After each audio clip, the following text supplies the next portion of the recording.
So when they said to us, my child regressed after a vaccine, my feeling was we had to take that very, very seriously. That we had to prove, until proven otherwise, there was merit to their story.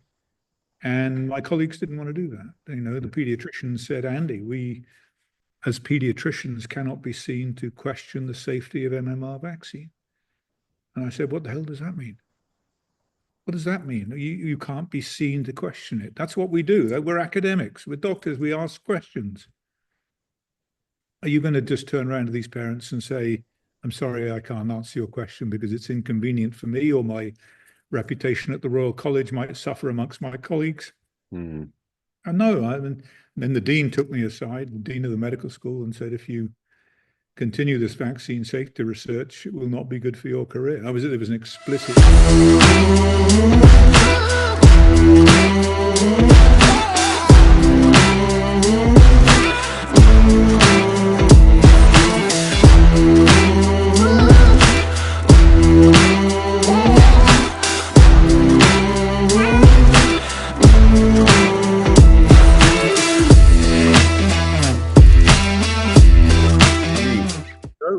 Hello. How are you, my friend? Nice to meet you. Very nice to meet you. Whereabouts are you? I'm in Australia. No. Whereabouts in Australia? Oh, New South Wales. So the south coast of New South Wales. Have you ever been to Australia before, Andy? No, I think I've been banned from Australia. Is that right? Been to New Zealand, but I haven't made it to Australia. But is that right? Oh my goodness.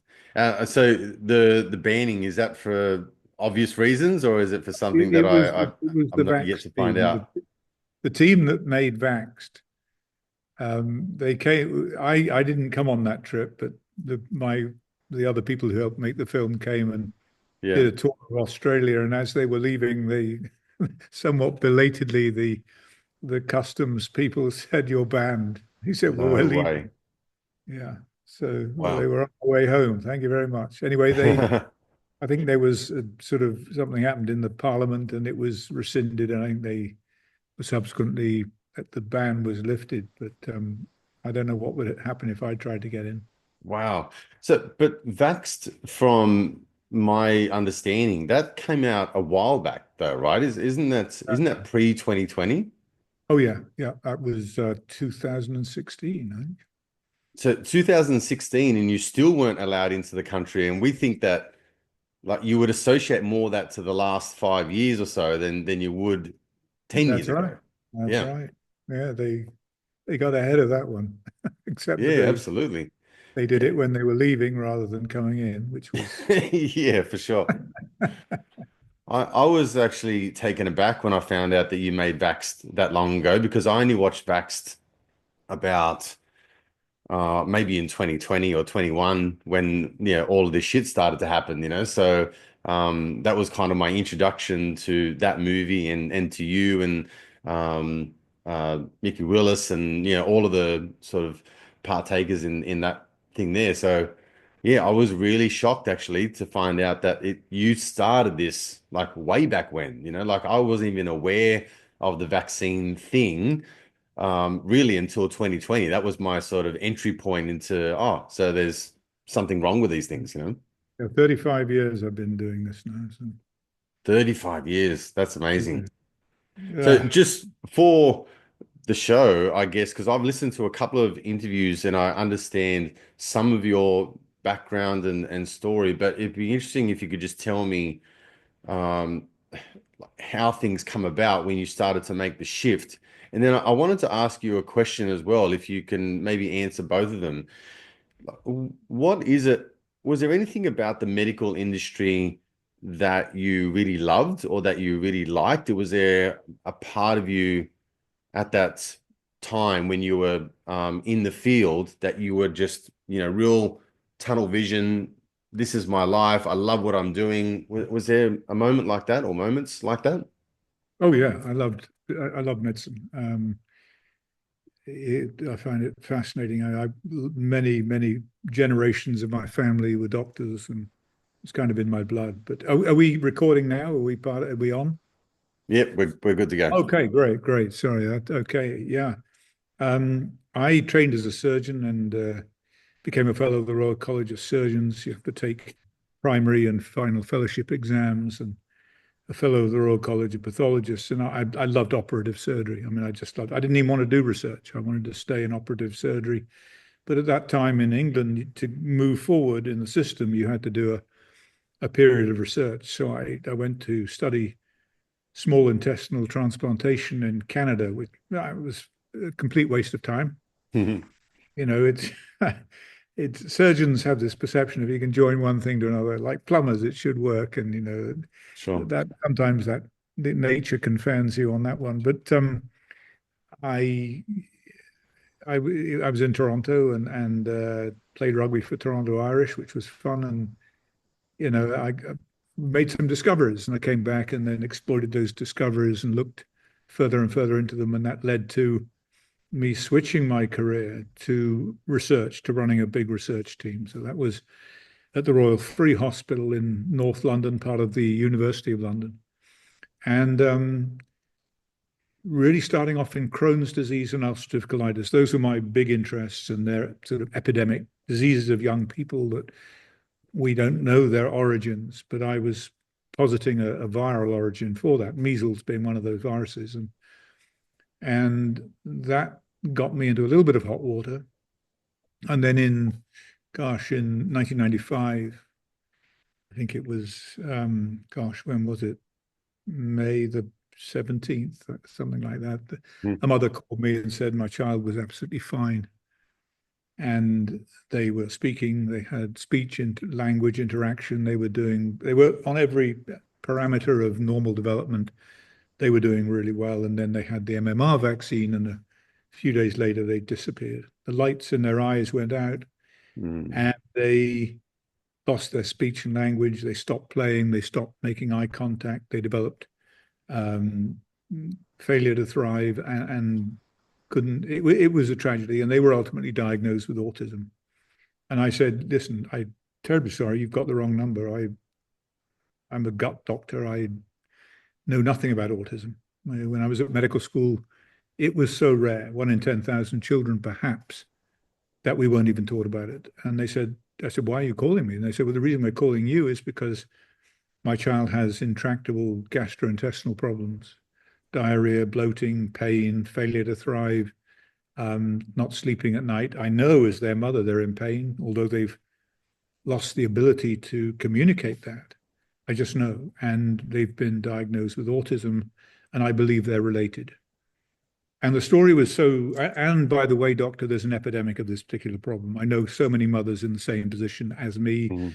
And when I go to the doctor or the nurse and say, "This is what happened," they say, "Well, all of those bowel symptoms are just part of autism. Get used to it, put them in a home, have another child, and forget about that." It was absolute tragedy. I was a disgrace. And all of everything they were saying, and the fundamental rule of clinical medicine is you listen. You listen to the patient, or in this case, the patient's parent, and they will give you the clues as to what is going on. And so the story made a lot of sense. It was very consistent. These were not anti-vaccine parents. They'd taken their children to be vaccinated on time. They'd done what the doctor told them to do, and they had paid a price.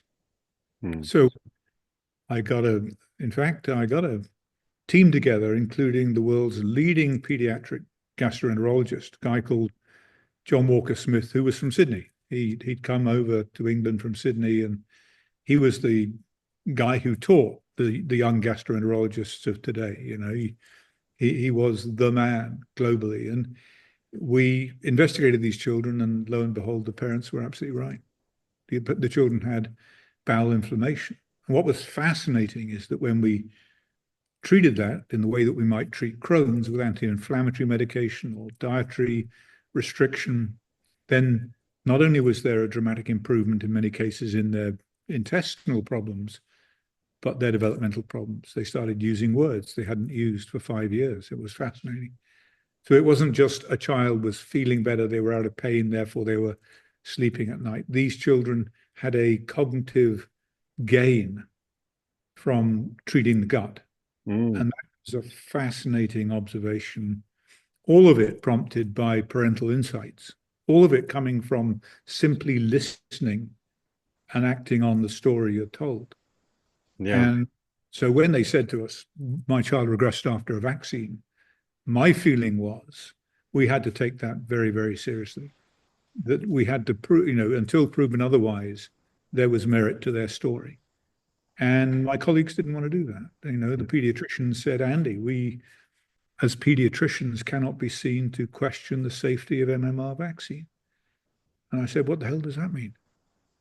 What does that mean? You can't be seen to question it. That's what we do. We're academics. We're doctors. We ask questions. Are you going to just turn around to these parents and say, I'm sorry, I can't answer your question because it's inconvenient for me, or my reputation at the Royal College might suffer amongst my colleagues? Mm. And no, then the dean took me aside, the dean of the medical school, and said, if you continue this vaccine safety research, it will not be good for your career. There was an explicit threat. And he was absolutely right.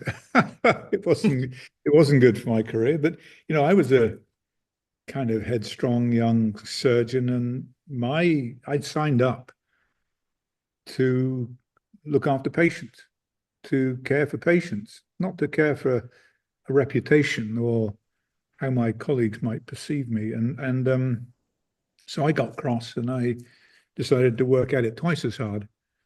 And that was an interesting time. And when we published the Lancet paper in '98, then of course it hit the fan at that stage. And even though we never made any claim that MMR was the cause of these children's disorder, we said this needs further research.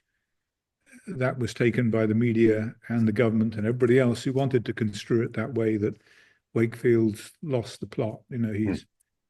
He's saying that vaccines cause autism and we need to put an end to his career. And that really was the beginning of an interesting journey. So here I am now as a filmmaker.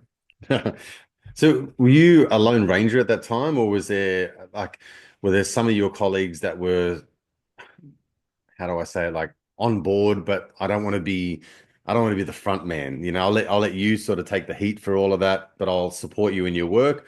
Or were there others that were contacting you, or you were contacting, either in your field or in other fields, that were sort of saying the same or similar things? Or were you at that point, like flying the flag for everyone?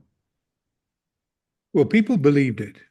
People believed the parents' story. And based Mhm. upon what we found, the senior members of my team concurred with it. They put it in writing. This can only be the MMR vaccine. But when it came to actually standing up and being counted, they rapidly retreated. And that Sure. seemed to be a recurring theme. But the system has a very persuasive way of silencing dissent, particularly if you've worked very hard to get to where you are and you have a mortgage and a family and all of these things. They can bleed you dry. They can ruin your life. All they need to do is take you before some licensing body or to court for whatever reason.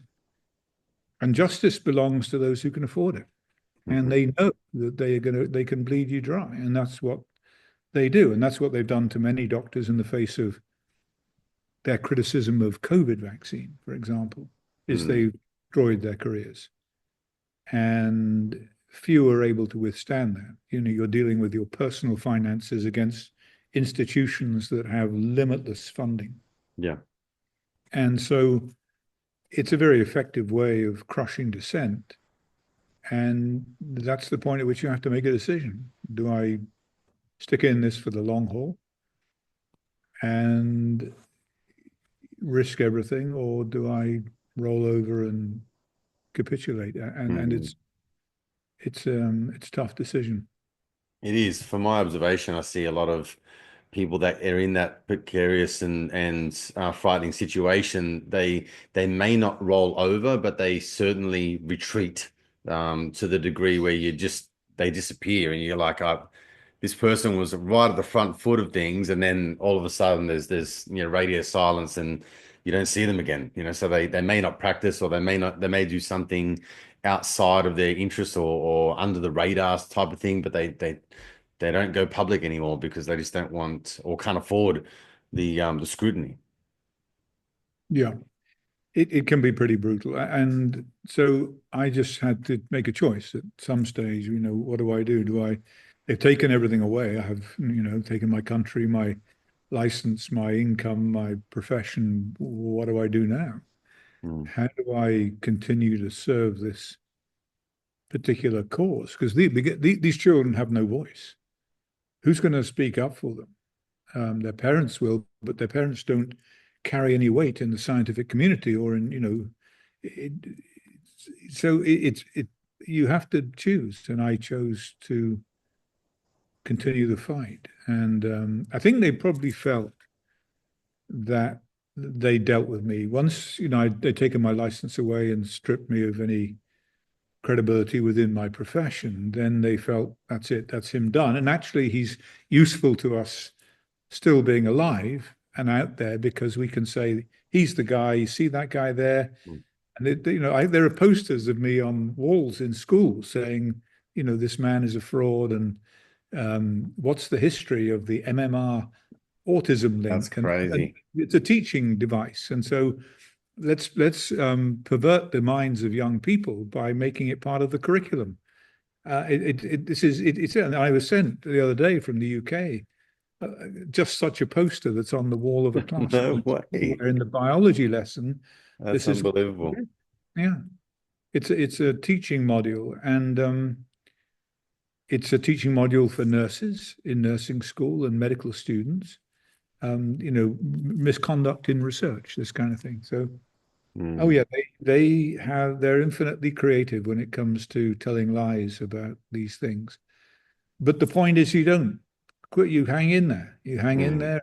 Make movies about, because what happened then is, because of the position I'd taken, people came to me from the pharmaceutical companies, the vaccine manufacturers, and from government regulatory agencies like the Centers for Disease Control and elsewhere, and said, we have done a terrible thing. And had we told the truth, we might have, salvaged your career. Here is the evidence. And so these people could no longer live with themselves and what they'd done. And so I became a repository for whistleblowers. Mm-hmm.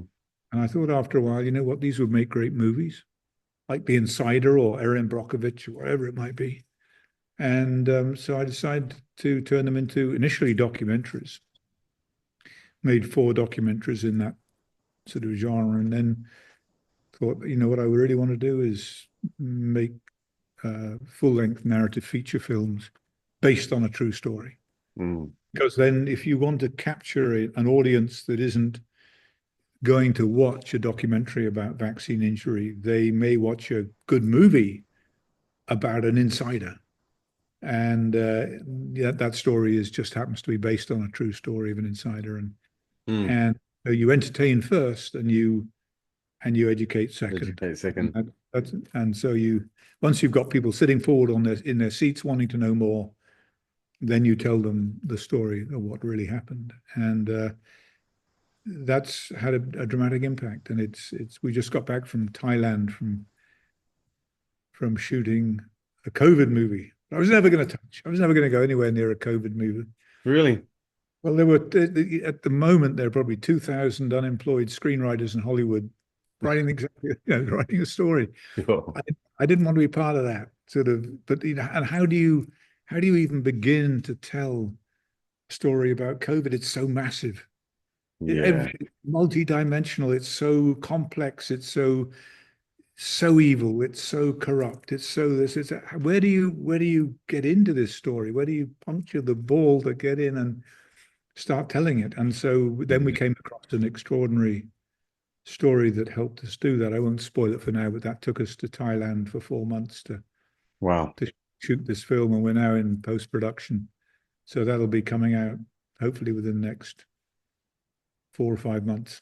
Amazing. Are you over 40, successful but unfulfilled? Do you feel stuck, like you're not truly living up to who you really are? So many high achievers wake up and think, I'm a good person, I read all the books, I listen to all the podcasts, yet there's something missing. Well, you're not alone. I've been there myself. quite a few times. And quite frankly, it took a lot of years of really fucking around, trying to figure out what I now call your higher self blueprint, which has enabled me to live a life and make a living with my passions and my purpose. If you're ready to break free from a life that's holding you back, I'm hosting a free training around the 5 pillars of success that will enable you to create a more meaningful, fulfilling, and purposeful life. So click the link in the show notes, and I look forward to seeing you in the training. But for now, let's get back to the podcast. If we can circle back to the MMR vaccine, because when I bought Protocol 7 just the other day and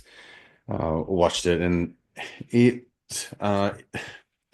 the MMR vaccine is something that I hadn't known a lot about, and that movie, rightfully as you said, was an educational pathway for me, because I don't necessarily want to read literature to the extent that I need to in order to find out. But because of the movie, it allowed me to get an understanding of the active role that it played in autism, and then also like the cover up by was it Merck or one of those companies, and just all the lies and deceit that come about that. Was that that information, is that something that you discovered yourself, or was that a part of these whistleblowers and these people coming through and telling you about some of the things that were going on?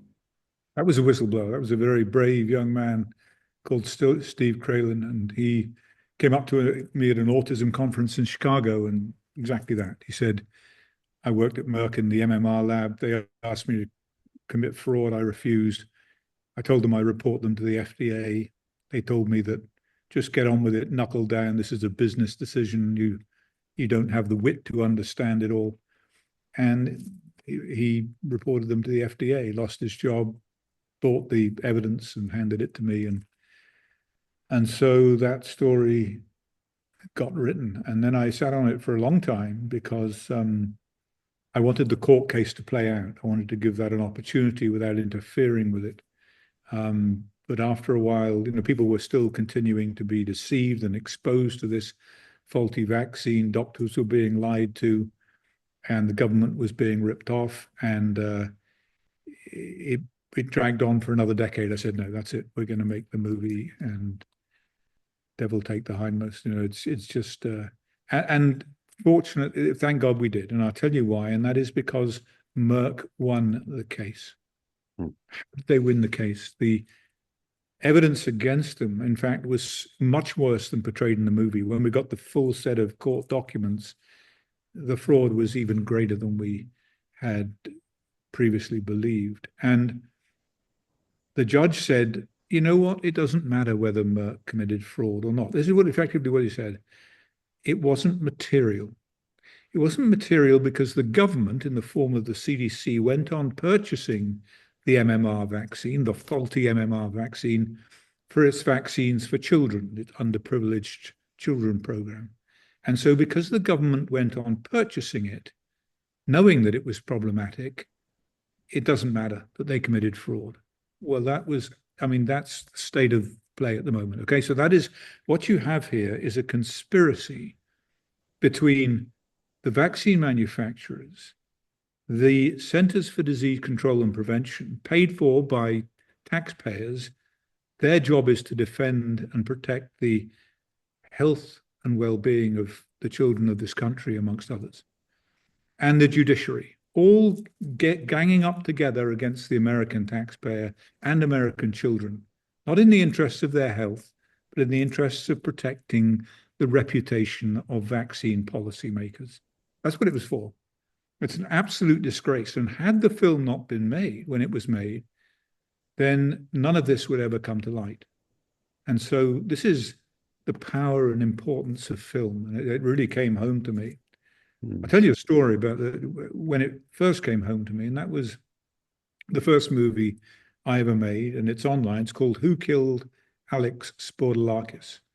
It's an autism story, and we were shooting a fly-on-the-wall kind of reality TV program of before, during, and after. So taking these children and in showing them before treatment, and then investigating them appropriately, medically, for example, scoping them and biopsying their intestine to diagnose their bowel disease. And then afterwards, how did they do once we got them on proper treatment? And we went to see this little boy as part of this program, and he was in the intensive care unit, the pediatric intensive care unit in Chicago, and he was chained to the bed. He was chained hand and foot to the bed, padlocked to the bed.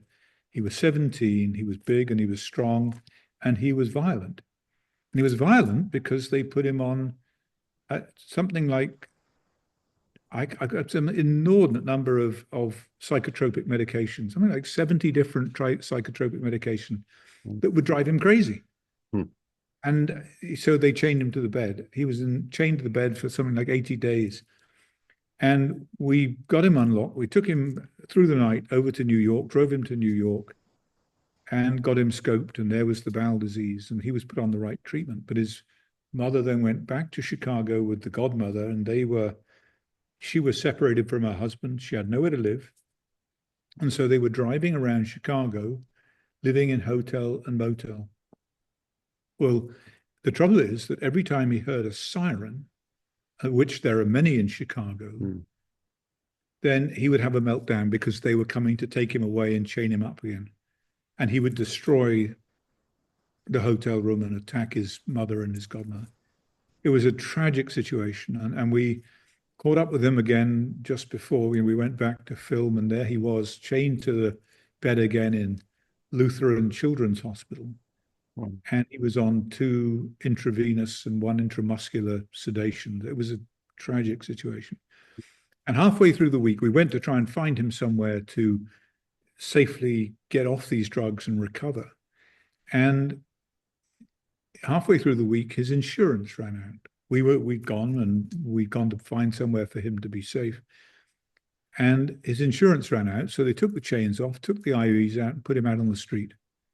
And a week later, his mother stabbed him to death. And tried to take her own life, as did the godmother. And they failed, sadly. They killed, the boy died, but they survived, and they woke up to this nightmare. Cook County, maximum security, the media saying this mother hated her child, and because he was in some way impaired, and she stabbed him to death. It was a terrible story about the media. She loved him dearly. She just was broken by the system. She was broken by everything. There was nowhere for them to go. There was no light at the end of the tunnel. She'd just given up all hope. And this was better, as far as she was concerned, than his further suffering. And so we had all this footage. And although we never intended it, we thought, this needs to be made into a documentary. And that was the film Who Killed Alex Bordalakis. The sort of irony being that implicit in the title was a question mark about who really killed him. Because it was a medical system that had really failed the whole family. Sure. And 4 years later, she was in prison with no chance of parole. They still hadn't taken her to court. She still had been sentenced, but the plan was that she should never, this child-hating woman should never leave prison for the rest of her natural life. And I got a call from her lawyer in Chicago, lovely man, and he said, Andy, I got a call from the state's prosecutor, and he was the guy responsible for putting her away for life. And he said, I understand a film has been made about this. We would like to see it. And so I sent him my last DVD. And he called me back 2 weeks later, and he said, we can no longer prosecute this case in the same way. She will be released from prison next week. Now, that's incredible. That was the first time ever in in American judicial history that a movie had effectively commuted a life sentence because they could see the truth of what this mother actually went through, and that she loved her child dearly. And none of this is to do anything by way of endorsing injury to children or harm to children or murder or any of these things, or attempted suicide. It's about the power of film to change people's minds when presented the facts. And that's what this lawyer saw. He saw the facts and he realized that the story was very, very different to the one that the media had portrayed. So that became sort of committed to the idea that film, amongst other things, but film can really help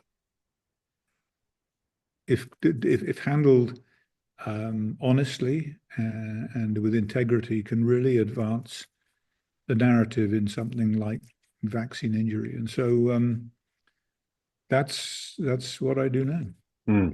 Amazing.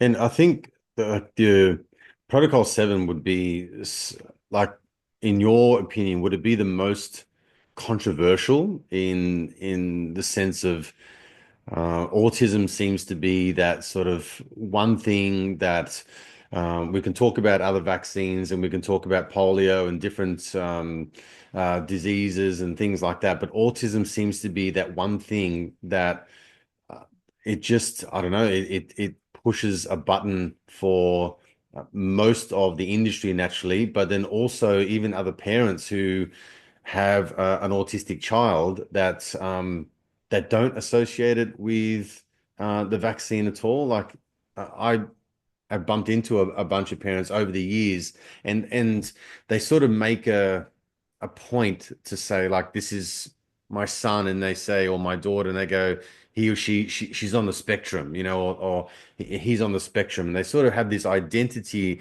around it. But I have had encounters, particularly in the last couple of years, where I've talked about autism and things like that, and it's just a very sensitive subject, and for obvious reasons. But do you feel like this is the most controversial that of a movie that you've produced? Well, Vax was very controversial, and Vax was controversial for it told true stories in a documentary format, and it just let the parents tell their story, and it was about fraud at the CDC. And what made it fascinating is it wasn't my opinion, it wasn't my producer Dale Bigtree's opinion. It was a story being told by Dr. William Thompson, senior scientist at the Centers for Disease Control, who'd designed this study. He'd collected the data, he'd analyzed the data and written the paper showing that MMR vaccine age of exposure is a major risk for autism. The younger you get it, the greater the risk. And they'd covered that up, destroyed the documents, changed the paper, published something exonerating the vaccine. And he said, again, 14 years later, I can no longer live with this. I've got to tell the truth. And so that became controversial, interestingly, because when we'd made the film, we put it into, and we knew it was going to be, a lightning rod, but we put it into Tribeca Film Festival, Robert De Niro's film festival, and it got in. It got in. That's a highly prestigious film festival. And so we were delighted until a week or so later when we were called and told that for the first time ever, they'd censored a film from Tribeca Film Festival, having accepted it. And so we were naturally a little upset. But a few days later, Robert De Niro realized that he'd been deceived by his partners in Tribeca, that he'd been misled about the reason for retracting the film. And he went on television. They have a segment on television in the week of Tribeca on all of the major news networks out of New York. And along comes Robert De Niro and sits there and talks about the films that are going to play at the film festival. So he came on Good Morning America and the morning show, and he said we should never have done that. We should never have withdrawn that film. Everybody should see it and make up their own mind. And that De Niro effect just led to an explosion of the film. An explosion. So this attempt at censorship backfired in the biggest way. And suddenly, Vax became a global phenomenon. And it was, it's the kind of marketing, you can't afford it. You simply can't afford that kind of marketing. We asked some guy who does a lot of Disney stuff. We said, my producer asked, what would it have taken? How much would it have cost to get the kind of publicity we just got for for this film from the De Niro face, you couldn't afford it. You could take on the 5 top companies in the world, you still wouldn't have got anywhere near this. So that was a fun moment because it went from despair to elation as we got attention. But there's no doubt whenever these films come out, there's a lot of pressure from the industry and elsewhere to not play them. Absolutely. All kinds of stories come out about that, but there's huge pressure not to. But in the end, and largely because of social media and because of the ability to stream online, they are getting rapidly into the public consciousness, particularly after COVID. COVID, as I'm sure you were aware, had a massive effect on the public's perception of who public health are, what the pharmaceutical companies really represent, and who's telling the truth and who isn't. So, absolutely. Well, that for me was a very eye-opening encounter in terms of what was going on. And I thought, Andy, that I had a fairly good grasp on the goings on of the world in terms of like the monetary system, the banking system, how governments were behaving, black operations, like all these sorts of things I already had some sort of a knowledge about. And back in probably, I don't know, 2003, 4, 5 is kind of when I started to learn a little bit about that. So my mind already was opened to the fact that the way the world is not exactly how we see it, is not exactly how it is. But 2020 like blew my mind because when everything started to unfold, I was just like, I've seen kind of like red flags like this before. And just, a lot of people say my intuition, I don't know, my spidey senses were going off and I just knew that something wasn't quite right. But to a large degree, speaking out about it, I was absolutely sort of decimated in the public space in terms of just going against what the CDC and the government and our health officials were saying. But to you, like, was this just like you expected it to happen, or were you surprised at all of when the pandemic come about, or was this even taking you by surprise in terms of how everything was so coordinated in lockstep? Sadly, it didn't surprise me too much. I mean, I kind of followed it closely, and as the truth has come out, and the narrative is completely reversed. I mean, I don't know where you guys are in Australia at the moment, but now, the White House has issued a document saying this was a lab leak beyond all reasonable doubt, and that the people who knew that are guilty of really major crimes against humanity, including Tony Fauci and Peter Daszak and those people. And they've just banned gain-of-function research. They've banned all federal funding for gain-of-function research.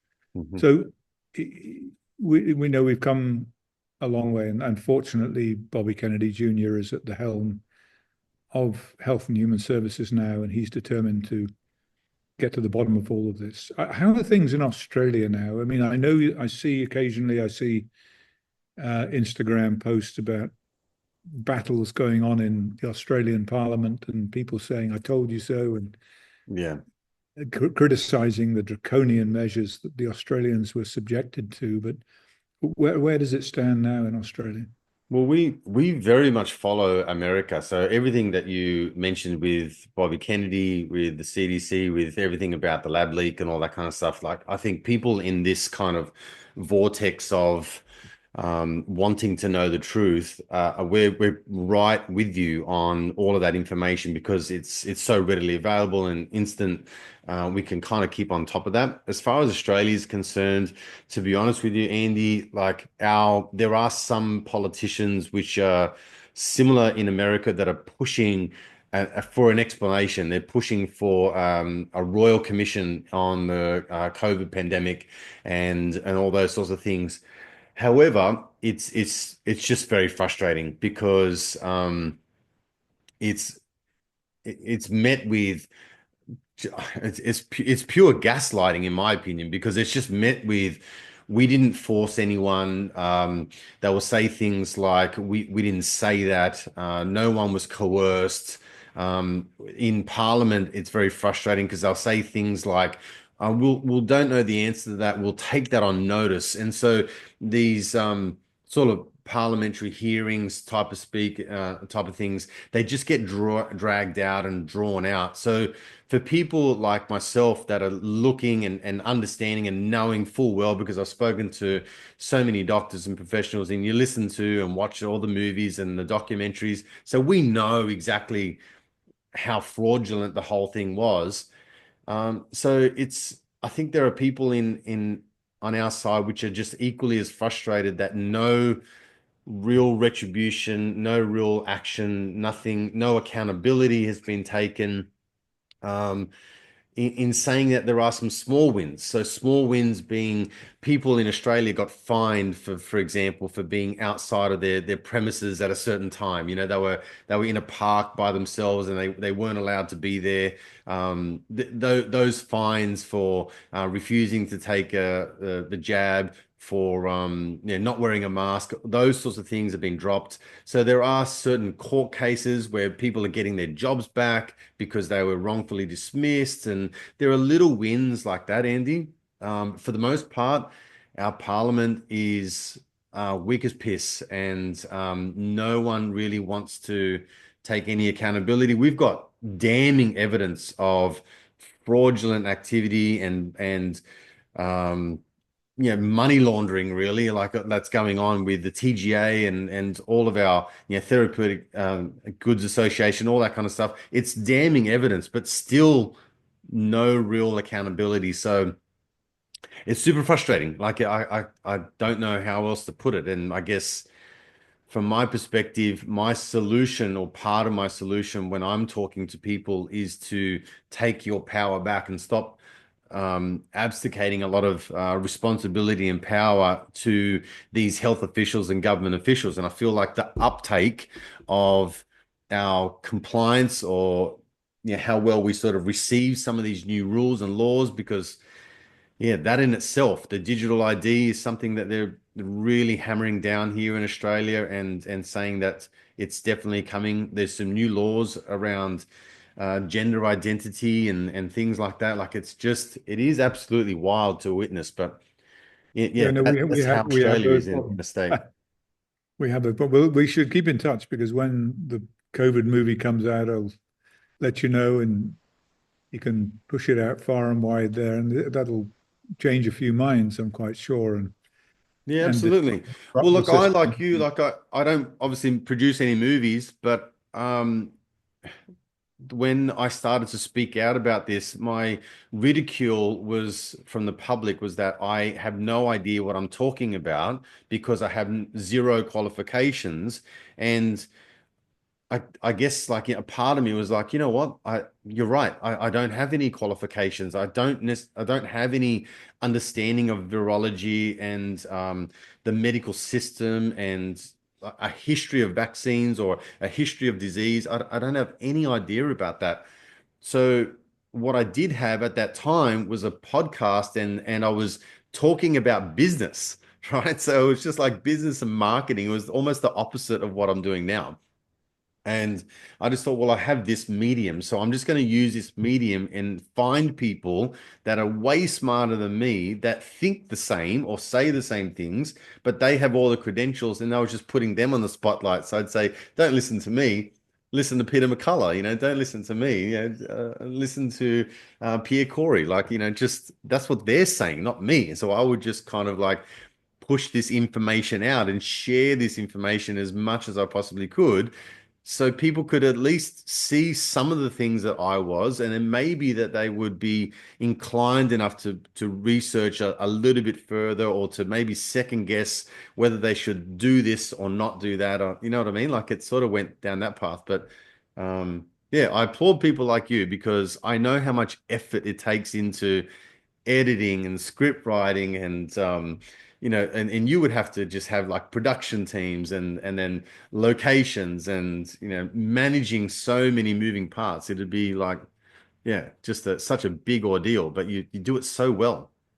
Well, you got to have a great team. That's the key. I mean, the documentary filmmaking was a kind of very small band of brothers, but the making a feature film takes a lot of very skilled people. So I'm blessed with having those around me. Certainly those who share the same sort of beliefs about what needs to be done. So yeah, it's been a fascinating experience. It's kind of late in life to come to a new profession, but you gotta do what you can. Absolutely. It's inspiring. I like to see a fire in the belly when you say late in life, like that to me is inspirational. I look up to people like you. So, I think it's a fantastic thing. Andy, before I let you go, can you tell us whereabouts we can go and watch your documentaries and movies, particularly Protocol 7? I think a lot of people should really look into that and watch that movie. I think it's a fantastic production, and it's certainly opened my eyes to a lot of information that I had not previously known before. Sure, we've won 34 film awards for that so far.